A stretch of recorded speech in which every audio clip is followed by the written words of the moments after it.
The unsurpassed, penetrating, and perfect truth is seldom met with, even in 100,000 myriad kalpas.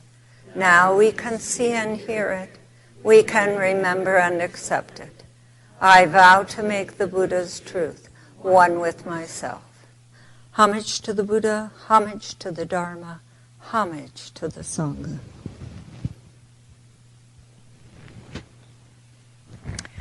So I recently went to a hermitage, one of our hermitages, and it's really a helpful opportunity for monks to have a place of quiet. Oftentimes people come here for a retreat, but we work here. So it's very nice for us to have that space to be really quiet and still. And so when I went out to the hermitage, I thought to myself, oh, I've got this topic I'm going to talk about. And then I kept hearing, giving and receiving are one. And about the third time I went, oh, you can't hear me? So anyway, is that better? Okay. Sounds noisy. So I said, okay, giving and receiving are one. I'll think about that for the Dharma talk. And because it's so quiet, and because other than your own mind, you're all by yourself, and your mind, of course, comes with you wherever you go, so you have to train with that mind. But it was as if the experience of giving and receiving started happening, started flowing for me in relation to everything that was going on out there, including the mutual slaughter that goes on in this world. I know it's hard to think about that way, but it was actually a giving and receiving. And it was very profound impact. It's like there's this exchange going on, and exchange is a really poor word, but there's this back and forthing that occurs between all life, and it flows. Now I have to mention that I mentioned to a monk this morning. She asked me what I was giving the talk on, and I said giving and receiving are one, and she said, "Oh, how seasonal." So, but that was not my intention. Okay, so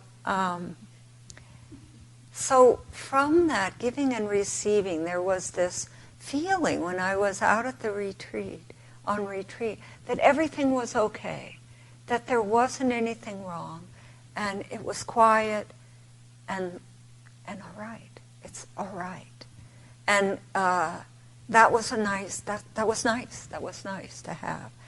You know, Reverend Master Oswin in the spring 2019 journal, in his article, Always Going On, now he was talking about something else, but he had this lovely description of which relates, I think, to what I was experiencing.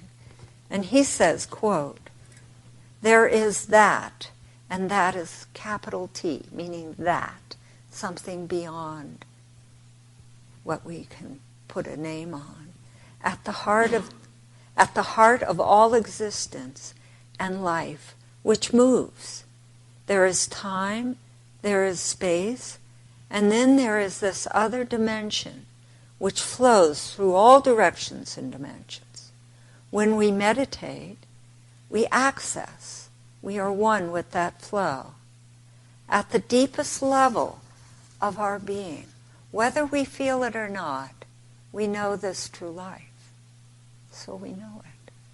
And it is alive, it moves, it flows." End quote. So that's part of what giving and receiving is about. It's the main part of of that back and forthing, that exchanging, that flowing. Now, giving and receiving is a huge topic, huge, and I'm not going to talk about a lot of what giving and receiving is about. Certainly not the universal aspect, certainly not even our poor planet Earth, which is hurting right now terribly. Giving and receiving applies in this situation very clearly. But I'm going to keep my focus quite specific, because what I really want to talk about is giving and receiving in terms of our own daily practice. Now you and I, and we all know that there's a lot happening right now in the world, and it's not necessarily happy-making. There's lots of animals becoming extinct, unprecedented extinction occurring. There's all kinds of pollution and damage and so on and so forth. And you could say, what? Is this woman crazy?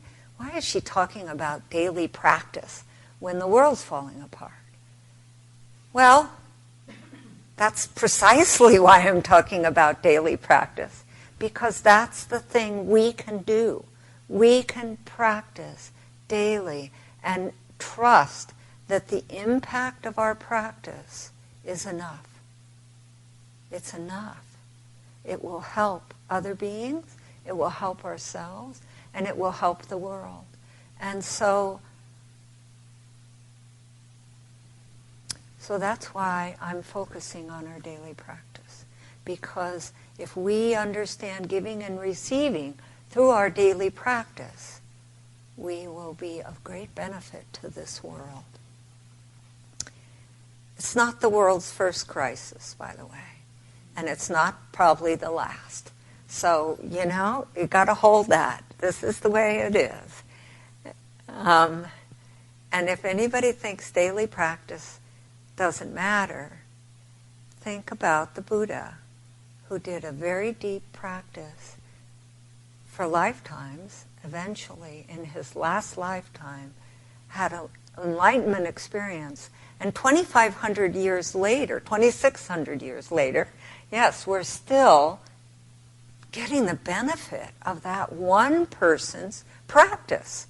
So don't think that daily practice isn't important. It is. So, okay. So let's talk first about giving. The Buddha emphasized giving in a number of his Dharma talks and the way he talked. Now, why did he do that? He wasn't looking for stuff. Wasn't looking for money. He was helping beings. And when we give, we help beings and we help ourselves. And giving is what opens our hearts. Generosity. You cannot meditate without being generous. You get hard and shut down. You have to open your heart. And opening the heart is about generosity. The Buddha saw from his past lives that giving was what led him to his present life, to enable him to become a Buddha. So giving's a really important part of our practice.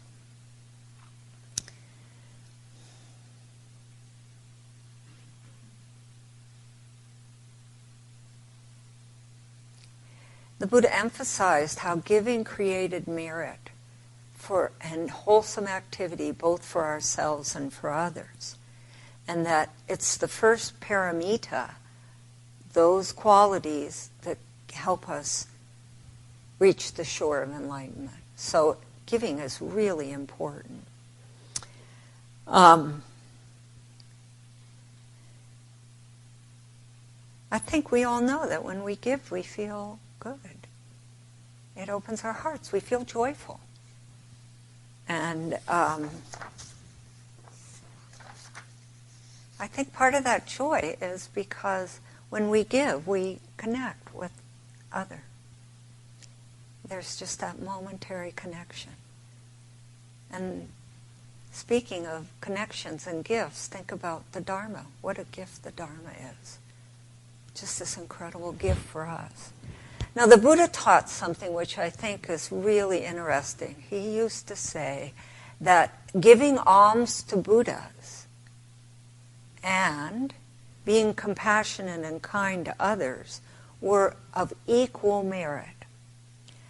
Now, when I first heard that, I thought, what? Giving alms to a Buddha, that surely that's the best you can do in this world. But in his wisdom, he said, no, being kind and compassionate to other beings is of equal value. And I think about that and I think, well, yeah, because that's really hard to do. As we all know, this is really hard.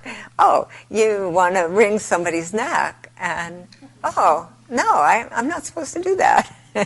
I have to find a way to be kind to this person. And sometimes the way we express kindness is to keep our mouth closed.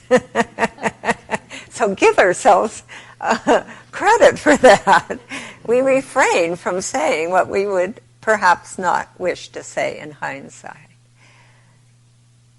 Now, what about the receiving part? Giving and receiving are one. So what is receiving and how are they one? Well, if you meditate, I think you can see, certainly I will say I have this difficulty with receiving, and maybe everybody has a certain difficulty in receiving, because when we're given something and we are receiving it, there can be a moment of feeling unworthy or embarrassed, which is a form of unworthiness. Or sometimes, well, we can see this in other people. It's harder to see it in ourselves. But sometimes when we give to someone who is giving, and we want to give back, and we give to that person, and they're not very gracious about it, or they don't want it. And we can see that. We can say, oh, and there's something hard there. And I think what is hard on the receiving end is that shell of self. It's that shutting off. Oh, I can do this, but giving it back, I don't know about that. I'm uncomfortable with that. And so that hardness, where does that hardness come? Maybe it comes from a certain trying to control. Oh, I'm a giver. I'm a giver, beware of that. It's like this little category of, I fall into this category, I am this thing. Or perhaps it's because of pride or inadequacy, and it can be either one. It can fall on either side of that. I'm such a good giver. Or, I'm unworthy, or just clinging to our views can cause a block. This is what I'm talking about, a block towards receiving. St. Francis, in his most famous prayer, said, "For it is by giving that we receive." Now, I think that's a really profound statement, because actually that's the exchange I'm talking about. That's the flow. When we give selflessly, we receive. How can we not? Because we're not separate beings. We're interconnected. We're all in this together. So when we give, we're receiving back from the other person. And that is the beautiful aspect of the back and forth. At Jukai, we say, Buddha recognizes Buddha and Buddha bows to Buddha. Buddha recognizes Buddha and Buddha bows to Buddha. That is a verbal translation of giving and receiving are one.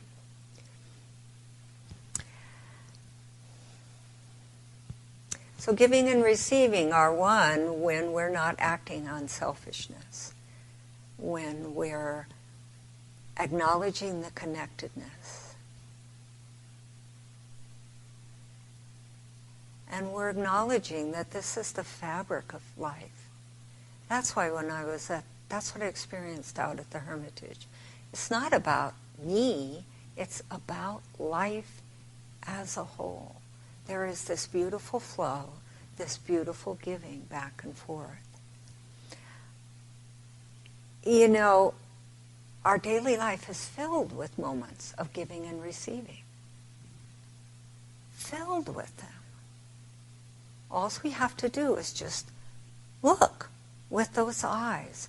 Our verses that we say, our scriptures we recite, our eating.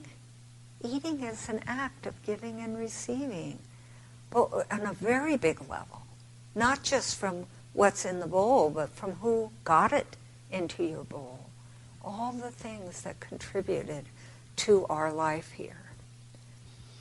I had an experience working with insurance agents recently, a lot of time spent, and I had two very kind ones who were really, it was a pleasure to work with them. They were very respectful, and I just felt I was able to be at ease with them. And at one point, near the end of the encounter, I said to one of the agents, I said, you know, I feel it was a real privilege to get to work with you. And he said, oh, I feel it's a real privilege to get to serve all of you. And it was like, whoa, you know, Buddha bows to Buddha. It was just beautiful. So I think these things are gifts to us. You know, it is in the little moments that make one dance. That's what the expression is. And it brings us such joy.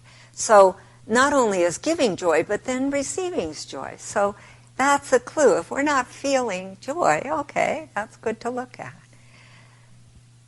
And that leads right into, well, what if what we're being given is difficult? And then maybe we're not quite dancing with joy. Someone is criticizing us. Now, there are multiple levels of giving here. If you are the person who is criticizing another, and you are doing it for teaching purposes, you're trying to help beings. As the giver of criticism, are you still? Are you watching your mind? And are you being selfless?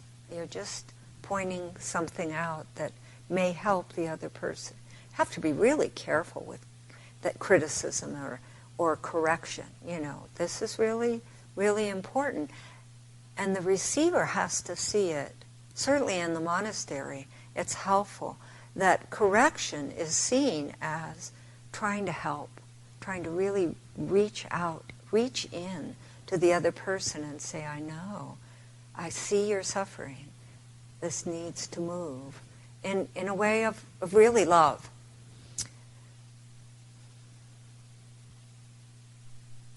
So when we're getting correction, you know, are we being still? Are we being open to it? Are we defending ourselves? Closing off to what's being offered? It's a really important thing to watch what we're doing.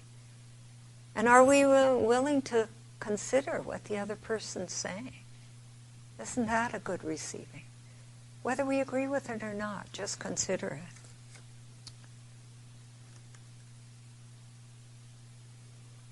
Again, there's a bowing that we can do when we receive something that's difficult for us, and it's really important. Bow. And we have to watch our minds and open our hearts. What's new?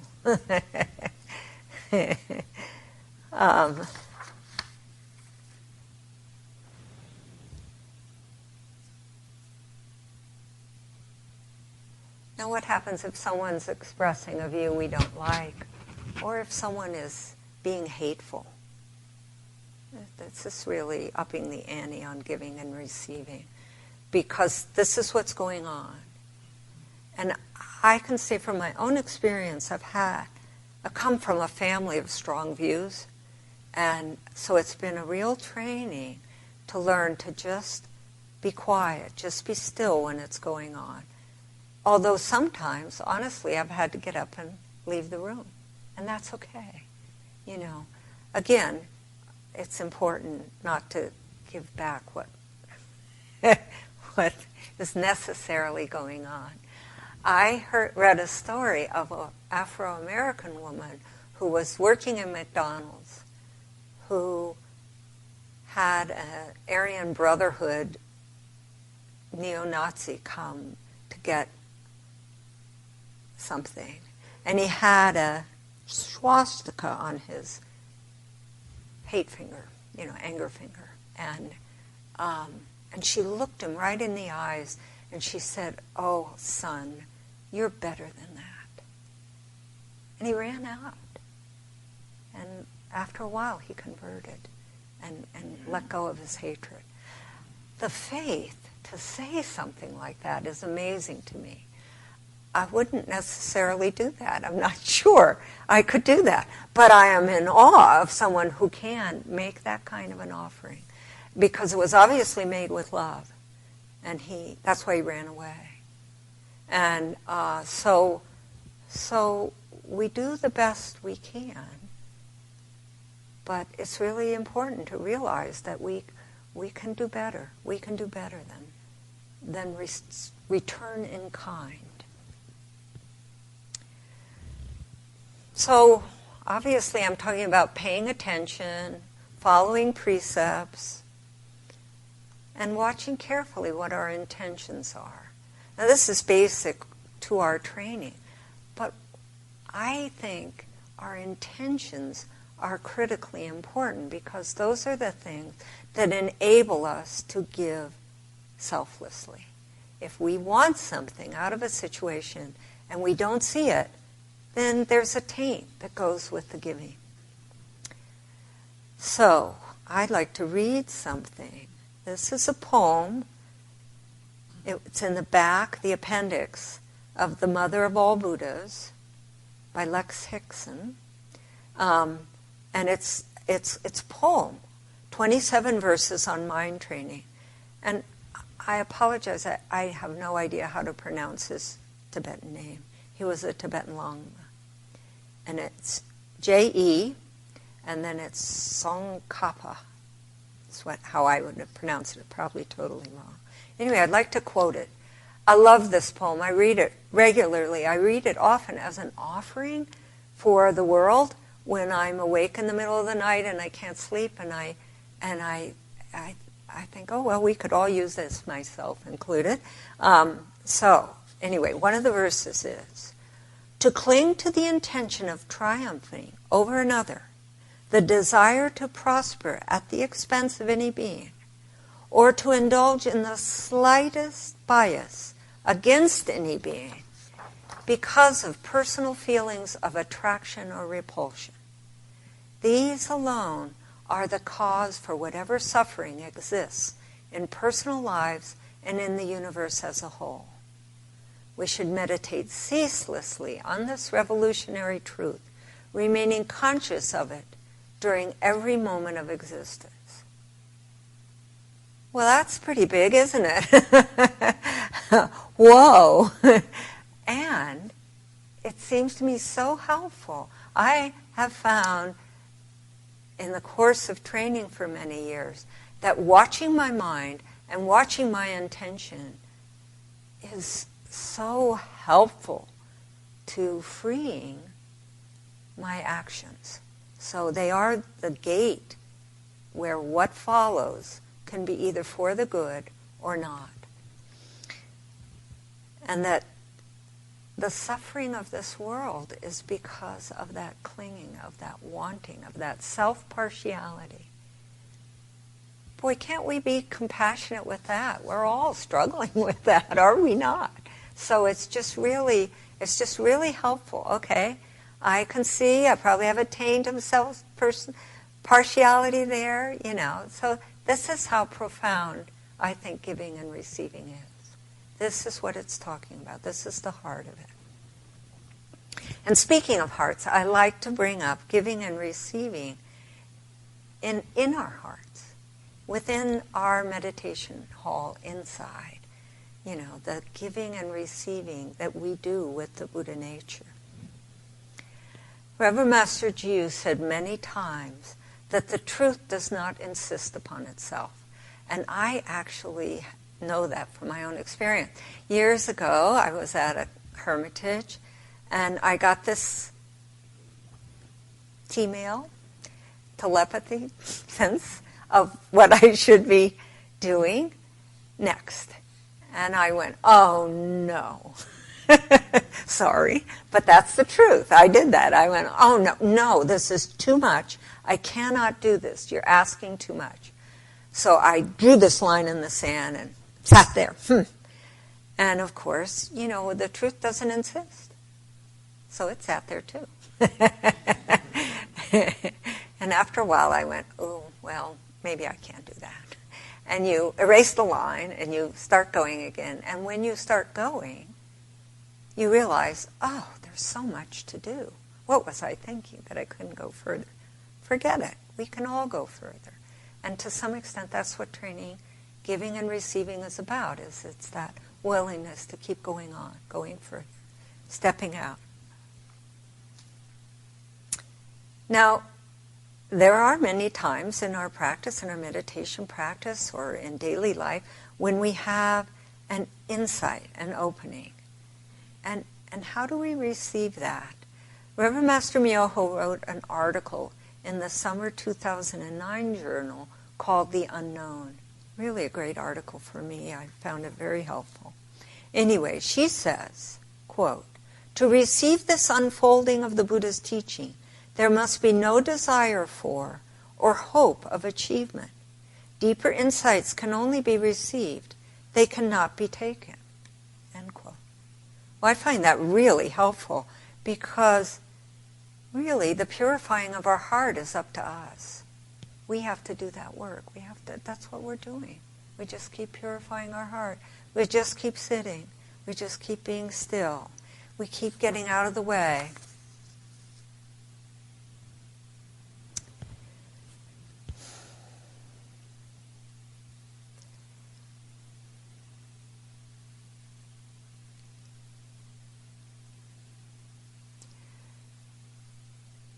So when we're on the giving side with our Buddha nature, what are we giving? What are we offering? And I think that is, that's our whole life. That's what we do. Our practice, our everything. I think part of everybody's doing this. They just don't know it. They're just not aware of it. But we give. We do our best. Even people who do harm are doing their best and maybe not seeing deeply what the harm is they're doing. But we're all giving. We're giving to our heart. We wish to be loved. I don't think there's anything that doesn't have that wish.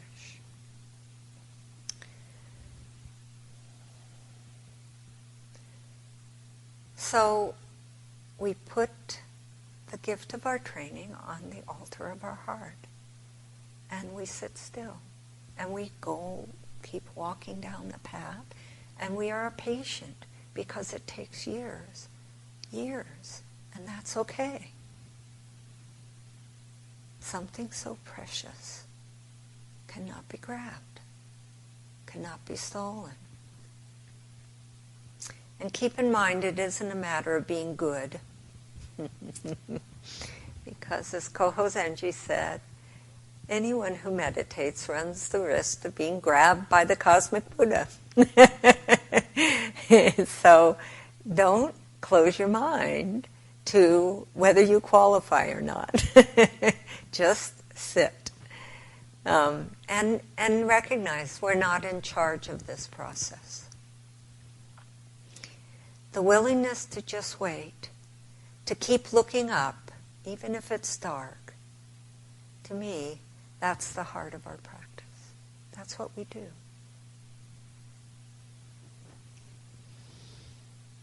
The giving and receiving that occurs within our spiritual life, it's not easy to decipher what's going on. It takes time and effort, sometimes years, and it helps to listen as carefully as we can. We follow the precepts, we do our best, and sometimes we find ourselves in seemingly precarious places. It's like stepping off the 100-foot pole in Zen. uh-oh, that was when I drew that line in the sand. I thought, oh my God, you couldn't be asking me to do that. But yes, you do. At times you have to step off. And there have been times in my life when I've had to step off the cliff into I did not know what. And I didn't realize it at the time, but I see it now. That was a form of giving. That was a form of giving. And believe me, I received things in return. And that was part of my practice. But it's okay to be frightened and afraid in practice. That's a really important thing. And because when we are afraid, we can take a deep refuge. We can ask for help. And if we leave our minds open, that help will always come. You have to have an open mind, though, because if you think help's going to come, you're missing.